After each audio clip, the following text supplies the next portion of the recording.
Bismillahirrahmanirrahim. Alhamdulillahi Rabbil Alamin. Wassalatu wassalamu ala ashrafil anbiya'i wal mursalin. Nabiyina Muhammadin wa ala alihi wa sahbihi ajma'in. Assalamualaikum warahmatullahi wabarakatuh. So ngayon insyaAllah, Al-Qiyamatus Sugra, ang maliit na araw ng paghuhukom. At ito nga yung kamatayan at ang barzakh, na dito ay mananatili ang tao hanggang sa araw ng paghuhukom. Ng barzakh, ito ay tumutukoy doon sa dimensyon, panahon o lugar na kung saan naroon ng tao bago pa siya buhayin muli ni Allah sa araw ng paghuhukom. Ngayon maraming konti lang talagang nalalaman natin tungkol sa barzakh. Kaya nga pinag-aaralan natin to para hindi tayo matulad doon sa mga tao na nagbibigay ng sarili nilang interpretasyon sa mga nangyayari sa kabilang buhay. Lalong-lalo na sa kaluluwa bilang halimbawa. So nga kabilang sa pinaniniwalaan ng mga tao na kapag ang tao daw ay namatay, ang kanyang kaluluwa ay sentient at conscious sa mga nangyayari dito sa mundo. Nakikita pa niya yung patay niyang katawan, tapos kung saan siya mapupunta, walang katotohanan doon. At the same time, pinagtitibay natin ang mga nababanggit sa mga batayan, katulad ng natalakay natin nung nakaraan, na maaring makakaranas ang tao doon sa barzakh ng mga biyaya at parusa rito na maaring apektado nito ang kanyang physical din na katawan. Na maaring apektado din nito ang physical nitong katawan. Na sinabi natin na doon sa pagbubuod ng natalakay nung nakaraan, maaring mararanasan ng katawan ng tao, ng physical na katawan ng tao, ibig sabihin yung katawan niya, ang mga biyaya at parusa, na maaring hindi ito physical na makikita o hindi makikita ang mga bakas o palatandaan nito sa katawan ng tao. Yung bangkay na nailibing bilang halimbawa. O kung meron man, ito ay nasa anyo na rin ng al-ghaib o bagay na hindi na natin nalalaman. Kung paano niya nararanasan halimbawa yung init, paano niya nape-perceive yung kadiliman sa libingan, paano niya nararamdaman yung pagsikip ng libingan at iba pang mga pangyayari doon sa libingan. So ngayon, inshallah, katulad nga na nabanggit ko nung una na ang mga kuffar ay naniniwala na conscious ang tao o aware ang tao na namatay sa mga nangyayari dito sa mundo kahit patay na siya. Kaya nga, meron kayong makikita ng mga kuffar na nananalangin sila sa kanilang mga ninuno na namatay. Sasabihin nila, nanay, gabayan mo kami, o tatay, o kung sino-sino pa mang kanilang sinasabihan na gabayan sila o protektahan. Yun ay technically panalangin. Yun ay shirk. Yun ay pagtatambal din kay Allah subhanahu wa ta'ala.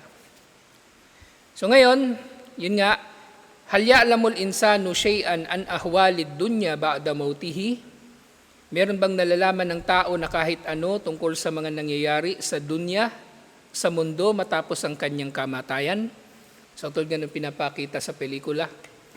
So pag humiwalay yung kaluluwa sa katawan, may kita nung katawan yung bangkay niya, tapos na wala ng buhay yung kanyang katawan. At makakapasyal pa siya kung saan-saan. Tapos pupuntahan niya yung pumatay sa kanya, mumultuhin niya. So ganun yung paniniwala nila. Pero dito, inshallah, sa mga batayan, titingnan natin. Una, sabata fil ahadith as-sahiha, annal mayyita yasma'u kar'ani ali ashabihi.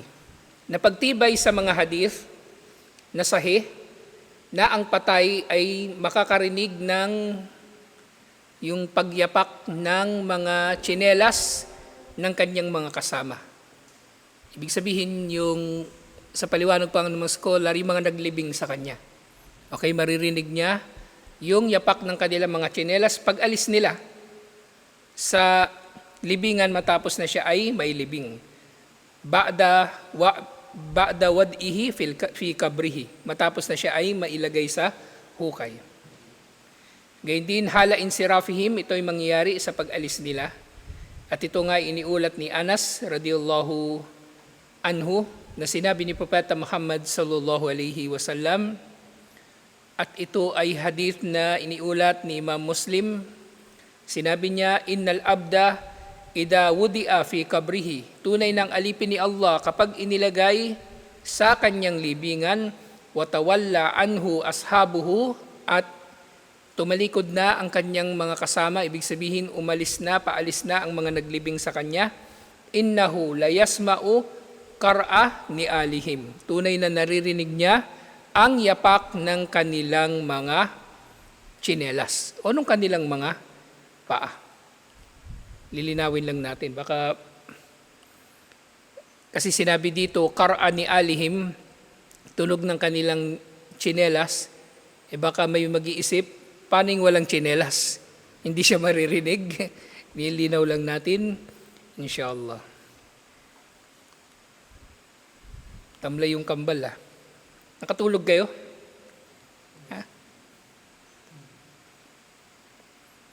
So ngayon, karugtong, sa may isa pang nangyari, sa sinabi, waqafa ar-rasulu sallallahu alaihi wasallam ba'da 3 ayyamin min ma'rakati Badar ala qatla Badarin minal musyrikin. Tumayo daw si Propeta Muhammad sallallahu alaihi wasallam doon sa libingan ng mga napatay sa Badar na mga musyrikin. So 3 days pagkatapos daw ng labanan, tumayo si Propeta Muhammad sallallahu alaihi wasallam kung saan nilibing sina Abu Jahal at yung kanyang mga kasama. At sinabi niya, fanada rijalan minhum, at si Propeta Muhammad sallallahu alaihi wasallam tinawag niya isa-isa yung mga pangalan na nabanggit niya. Tinawag niya. So nandun yung tinatawag niyang pangalan, syempre nakalibing doon sa Badar pagkatapos ng labanan sa Badar. Sabi ni Propeta Muhammad sallallahu alaihi wasallam, hadith ito na iniulat ni Imam al-Bukhari. So sinabi niya, Ya Abu Jahal bin Hisham. Tinawag niya si Abu Jahal bin Hisham. Na si Abu Jahal ang tunay niyang pangalan ay Amr bin Hisham. Actually, bago pa naging propeta si Propeta Muhammad sallallahu alaihi wasallam, maaaring kahit nung propeta na siya, ang tawag sa kanya, ang palayaw talaga ni Abu Jahal, hindi Abu Jahal. Okay? Ang nagpalayaw kay Abu Jahal bilang Abu Jahal, syempre yung mga Muslim. Pero ang palayaw talaga ni Abu Jahal, Abul Hakam. Ang Jahal, aning Jahal? Kamangmangan. So yung kabaligtaran, yun talaga yung palayaw niya, Abul Hakam. Ibig sabihin ng Hakam, matalino. So Abu Jahal, nagtataglay ng kamangmangan, pero ang tunay niyang palayaw, Abul Hakam, nagtataglay ng katalinuhan. Kasi si Abu Jahal ang pinuno ng Quraysh. So kung di matalino yun, hindi siya magiging pinuno ng Quraysh. Matalino talaga siya. Gago lang. Kaya natawagan siya, naturingan siya ng mga Muslim bilang Abu Jahal. At si Abu Jahal ang nagdulot ng napakatinding paghihirap sa mga Muslim doon sa Makkah. Actually, siya yung pumatay doon sa kauna-unahang martir, shahid ng Islam. Sino? Babae yun, babae. Si Sumayya. Siya yung unang na shahid na Muslim. Si Abu Jahal ang pumatay sa kanya. So tinawag niya si Abu Jahal, ang tunay niyang pangalan ay Amr bin Hisham. Ang spelling ng Amr at ang Omar pareho lang. Ain, Mim, Ra, pero ang Amr, para madistinguish siya mula sa Omar, dinadagdagan ito ng mga Arabo ng waw sa dulo. Yung Amr. Amru, kumbaga.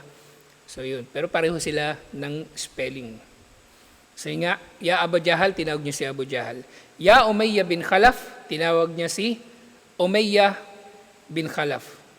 Yung boss ni Bilal. Tinawag din niya si Utbah bin Rabi'ah. At tinawag din niya si Shaybah bin Rabi'ah. Ito yung apat na pinuno ng Quraysh na namatay doon sa Badar. Yung iba pa nahuli nila, nabihag nila. Halimbawa si Suhail bin Amr, nahuli siya o nabihag siya doon sa Badar. Yung kapatid ni Khalid bin Al-Walid, si Al-Walid bin Al-Walid, naging bihag din nila doon sa Badar. Pero itong dalawa na ito, kalaunan ay nag-Muslim, alhamdulillah. Kalaunan sila ay nag-Muslim. So tinawag niya itong apat na ito. At sinabi niya, Alaysa qad wajadtum ma wa'ada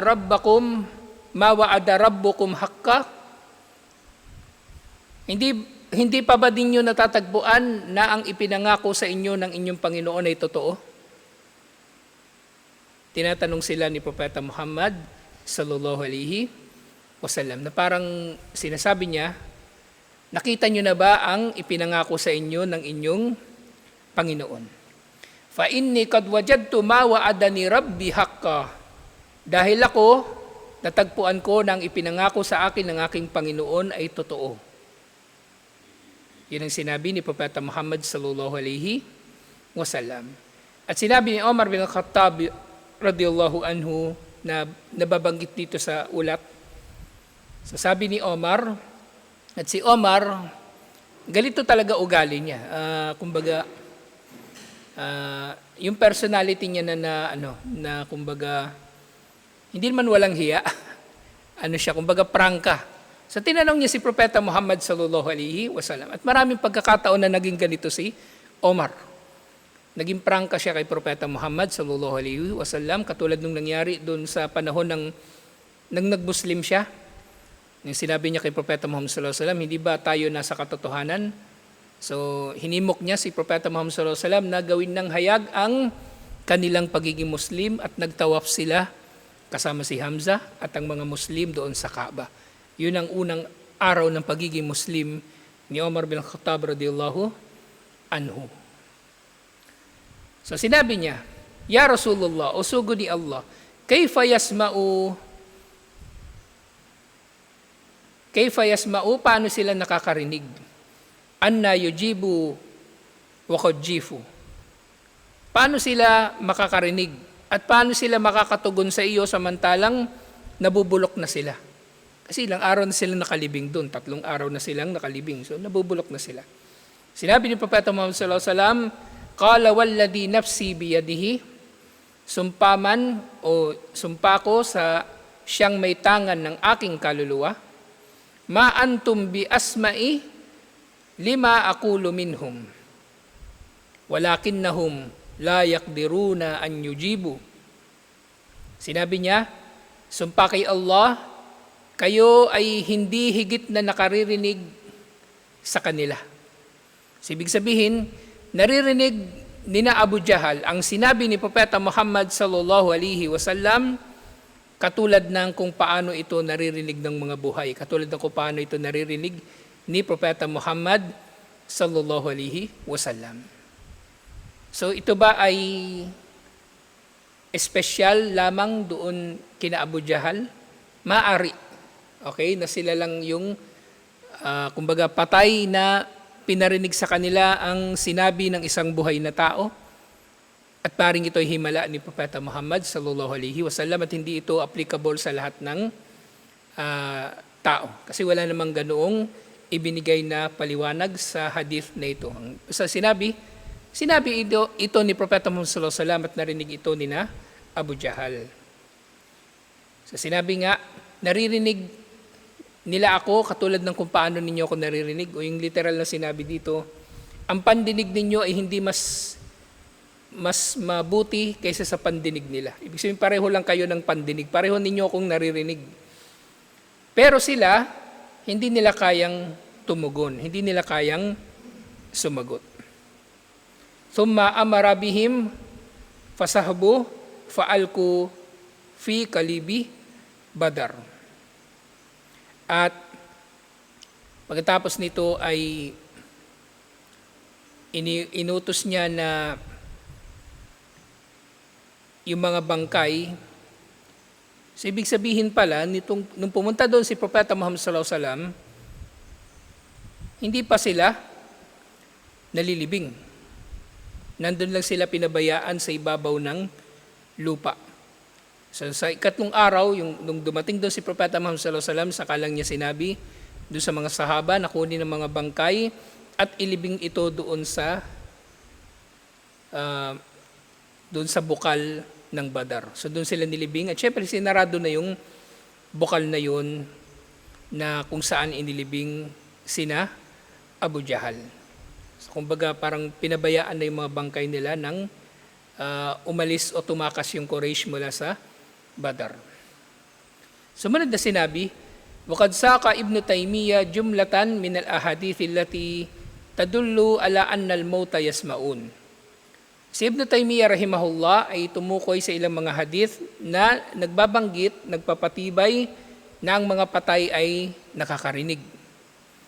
Sinabi niya, فَهَذِهِ النُّصُوصُ وَأَمْثَالُهَا تُبَيِّنُ أَنَّ الْمَيِّتَ يَسْمَعُ فِي الْجُمْلَةِ كَلَامِ الْحَيِّ. Ang mga batayan na ito at iba pang tulad nito ay nagpapatunay, naglilinaw na ang mga patay ay maaring makarinig ng pananalita ng mga buhay. Pero wala yajib an yakuna as-sam'u lahu daiman. Pero hindi rin naman ibig sabihin nito na naririnig nila palagi ang mga buhay. So katulad sinabi ko kanina, di ba? Narinig din na Abu Jahal si Propeta Muhammad sallallahu alaihi wasallam, pero hindi ito nangangahulugan na lahat ng patay ay nakakarinig ng sinasabi o pinag-uusapan ng mga buhay. So maaring pahintulutan ito ni Allah para sa ilang mga namatay, para sa ilang pagkakataon, ilang panahon, pero hindi palagi. Okay? Hindi palagi. So sinabi ni Sheikhul Islam Ibn Taymiyyah, bal qad yasma'u fi hali duni hal. Maaring nakarinig sila minsan, maaring sa ibang pagkakataon na hindi na. Kama kad ya'radu lil hayy. Katulad ng kung paanong kahit yung buhay ay ganito. So minsan naririnig niya yung sinasabi ng ibang tao, minsan hindi. Fa innahu yasma'u ahyanan khitabun man yukhatibuhu. Minsan ay naririnig niya yung kumakausap sa kanya, waqad la yasma'u li'aridin ya'radu lahu. At minsan ay hindi na niya maririnig ang anumang sinabi sa kanya dahil sa iba't ibang mga kadahilanan. Waqad ajaba Sheikhul Islam Ibn Taymiyyah ala ishkalin man yaqul. So si Sheikhul Islam Ibn Taymiyyah nilinaw niya yung isang usapin tungkol dito. So sinasabi, Inna Allah nafas simaa anil mayyiti fi qawlihi. So merong mga nagsasabi na imposible daw na makakarinig ang mga patay. Kasi merong aya sa Quran, ito ay nasa Suratun Namal, chapter 27, verse 80. So sinabi ni Allah, Innaka la tusmi'u al-mauta. Sinabi, tunay na ikaw, o Muhammad sallallahu alaihi wasallam, ay hindi mo madudulot na makarinig ang patay o ang mga patay. Hindi mo sila magagawa na makarinig. Sa pinaliwanag ito ni Sheikhul Islam Ibn Taymiyyah, wa kayfa yaz'amuna anna al-mauta yasma'un. So paanong maaangkin ninuman na nakakarinig ang patay? So, sinabi ni Sheikhul Islam Ibn Taymiyyah, hindi, yung pala yung tanong nung mga tumatanggi nakakarinig ang patay. Kung itong sinabi ni Allah, paanong aangkinin ninuman na nakakarinig ang patay? So, sinabi ni Sheikhul Islam Ibn Taymiyyah, وَهَذَا sam'u idrakin laysa yatarattabu alayhi jaza. Ang pagkakarinig nila nito ay pagkakarinig sa anyo ng idrak. Idrak. Ibig sabihin, pagkakaarok o pagkakaunawa. Idrak, di ba? Yung katulad sa binabanggit sa Quran, Al-Qari'ah, Mal-Qari'ah, Wama, Adraka, Mal-Qari'ah. At iba pang mga ayan na katulad nun. Okay? Adra, naunawaan niya. Yadri, nauunawaan niya. Yun siya. So yun ay pangunawa. Pero, yun nga, nauunawaan nila yung sinabi, nauunawaan nila yung sinabi, pero wala na itong maidudugtong o may daragdag sa kanila. Yun lang yun, narinig lang nila. Wala na. Laysa yatarattabu alayhi jazaun wala huwa as-sam'ul manfiyu biqawli innaka la tusmi'u al-mauta. So kapag narinig nila yun, hindi na yung magdudulot sa kanila ng anumang gantimpala o parusa. Kasi wala na, patay na sila. Wala nang madadagdag sa kanila. Katulad ng halimbawa yung paniniwala ng yung mga kuffar, di ba? Halimbawa, tuwing 7 days, 40 days, death anniversary. Ginaya na nga ng mga Muslim eh. So lahat yun, merong mga padasal para daw sa patay, para kung nasaan man siya, kung nasa impyerno man siya, papasukin siya sa langit. Kung nasa purgatorio siya, papasukin siya sa langit. O, kumbaga, kung malapit man siya sa Diyos, hihiling sila dun sa namatay na. So walang ganun. Okay? Yun ay narinig lang nila, pero wala na itong dudulutin na anuman sa kanila. So maaaring sa kalagayan ni na Abu Jahal, narinig nila sinabi ng Propeta Muhammad sallallahu alaihi wasallam, at katulad ng binabanggit ko, ang parusa sa kabilang buhay, ang parusa sa impyerno, maaaring doon na rin sa barzakh may parusa na sila. Hindi lang ito, kumbaga, yung mga physical na paghihirap na, o yung kumbaga paghihirap na nanuunawaan natin sa physical na dahilan. Yung init, yung pagkapaso, pagkasunog, hindi lang yun. Psychological din. Okay? Yung mga kuffar sa kabilang buhay, at syempre doon na rin sa barzakh, sa maaring sila ay nalulungkot, natatakot, nagsisisi, naiinggit. So lahat ng yun ay dinaramdam din nila doon sa barzakh, at lalong-lalo na doon sa impyerno. So naramdaman nyo na, di ba? Naramdaman nyo na siguro yung pakiramdam ng yung nagsisisi, di ba? Kumbaga, nagsisisi kumbaga na hindi nyo kinuha yung pagkakataon, di ba? Yung nangihinayang kayo, kumbaga, nangihinayang kayo. Yung nangihinayang kayo na hindi nyo nakuha yung premyo, hindi nyo nakuha yung bagay na yun, di ba mabigat sa damdamin? E paano pa kaya doon sa araw ng paghuhukom? Paano pa kaya doon sa impyerno na wala ng pagkakataon para mabawi mo yung nararamdaman mo na pangihinayang? So, pati psychological ay mararamdaman ng tao. So, pinarinig, maaaring yun ay isa sa mga hikmah kung bakit yun pinarinig sa kanila, kumbaga, para lang marinig nila yung sinabi ni Propeta Muhammad sallallahu alaihi wasallam, pero hindi na yun makakadagdag ng, kumbaga, parusa, bagkos yun ay ginawang dahilan o paraan upang makarating sa kanila yung parusa. Okay? Kasi nakatakda na yun kung ano yung parusa na mararamdaman nila. So, pinarinig sa kanila yun para may patupad yung parusa. Hindi yun para magdagdag ng parusa, kasi naitakda na yun. So, sa sinabi, muli, karugtong doon sa paliwanag ni Sheikhul Islam Ibn Taymiyyah. So, itong kakayanan ng mga patay na makarinig, hindi ito yung tinutukoy ni Allah doon sa aya na hindi mo madudulot na mapakinig o maparinig ang kuffar o ang mga patay. Hindi mo madudulot na sila ay makarinig. Okay? Tsaka malinaw naman dito, di ba? Tinutukoy dito si Propeta Muhammad sallallahu alaihi wasallam, hindi si Allah. Si Allah, kung gustuhin niya makarinig yung patay, edi makakarinig yun. Magiging madali lang yun kay Allah.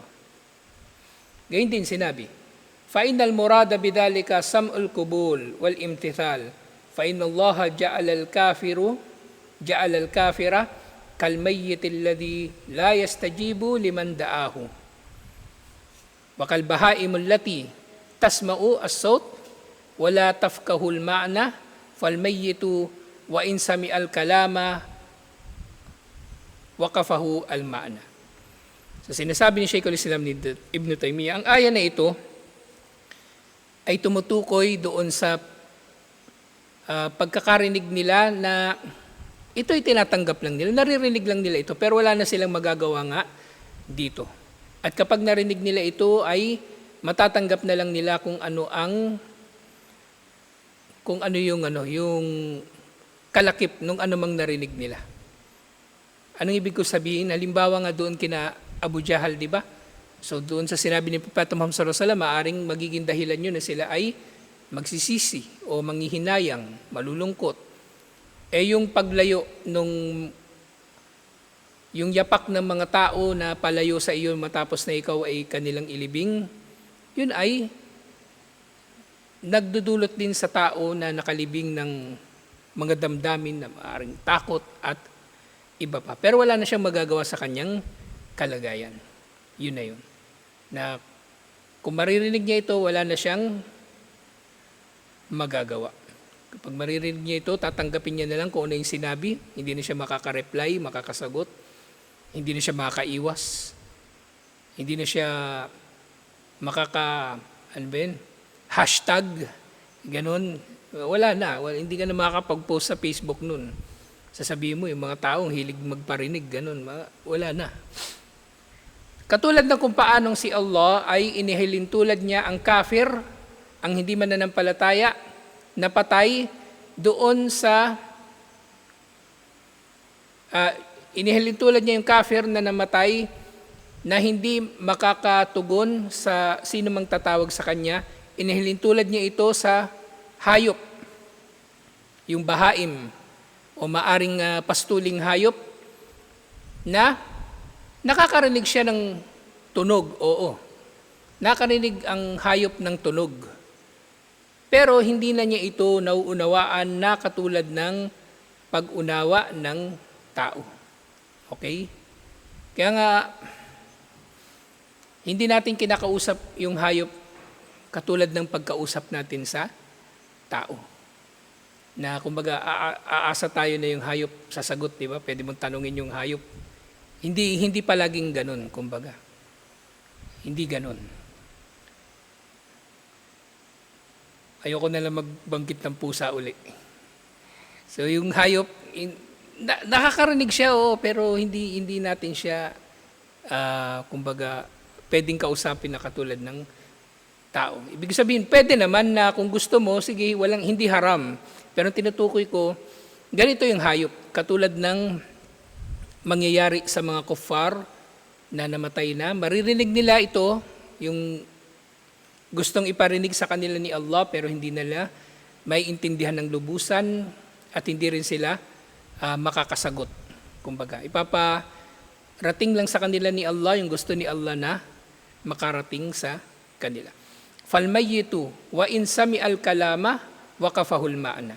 Ganun din ang patay kapag narinig niya ang anumang tunog at kumbaga pananalita, wala na silang magagawa nga dito. Waqafahul ma'na. Fa innahu la yumkinuhu ijabat ad-da'i, hindi na siya makakatugon doon sa nagsasalita. Wala imtithalu ma amara bihi, at hindi na siya makakasunod doon sa iniutos. Wanaha anhu, at hindi rin siya makakasunod dun sa pinagbabawal. Basta naririnig niya lang yun at wala na siyang magagawa. Fala yantafi'u bil amri wan nahi. So yung bangkay, yung patay, kausapin man, wala nang pakinabang sa kanya. Utusan man siya o pagbawalan. Pakadalikal kafiru la yantafi'u bil amr wan nahi. So yung hayop nga, utusan mo yun o pagbabawal o pagbawalan, maring makakatsamba yun, susunod. Sabihin mo yung aso, umupo ka, sabihin mo yung aso, tumayo. Pero sabihin mo sa aso, magluto ka, punta ka sa palengke, hindi niya gagawin yun. So ganun din yung kafir na nakakarinig o kahit sinong tao sa libingan na nakakarinig. Wala na silang papakinabangan o magagawa pa doon sa kanilang naririnig. Wa in sami al-khitaba wa faham al-ma'na. So yun nga, maaring limitado yung pangunawa nga nila katulad na nabanggit natin kasi ipaparinig lang ni Allah yung gusto nilang marinig. At maaring hindi na sila rin yung kakaroon ng iba pang interpretasyon doon sa sinabi. O maaring ang maintindihan nila, katulad ng sinabi ni Allah subhanahu wa ta'ala, "Walau alimallahu fihim khaira la asma'ahum."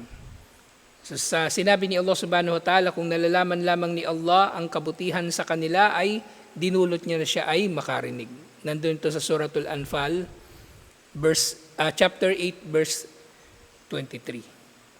So ganun lang ang hangganan ng pagkakarinig ng mga patay doon sa libingan, alhamdulillah. At panghuli, syempre, na batayan na nakakarinig ang mga patay ay kapag kinausap na sila ni Munkar at Nakir. Fa inna munkaran wa nakiran yas'alanihi.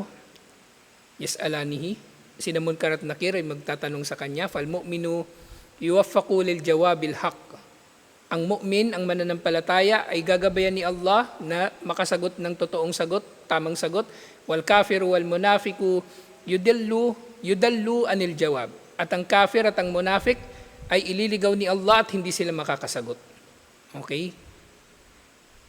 So dito, extension din ito nung kahulugan nung pakikinig nila. So narinig nila pero wala na silang intellect, kumbaga, o talino, o mental function na i-process yung mga sinasabi. Hanggang doon na lang, yun, narinig na lang nila yun. Nakatulad din nung kafir at nung munafik, narinig nila yung tanong, maaaring alam nila yung sagot. Kasi nireview nila yun, nabasa nila yun sa libro, narinig nilang sinasabi ng mga Muslim. Pero hindi na rin nila masasabi yun kasi ililigaw sila ni Allah mula sa pagsasabi ng tamang sagot. So ito yung mga batayan na maaring ang mga patay ay makakarinig.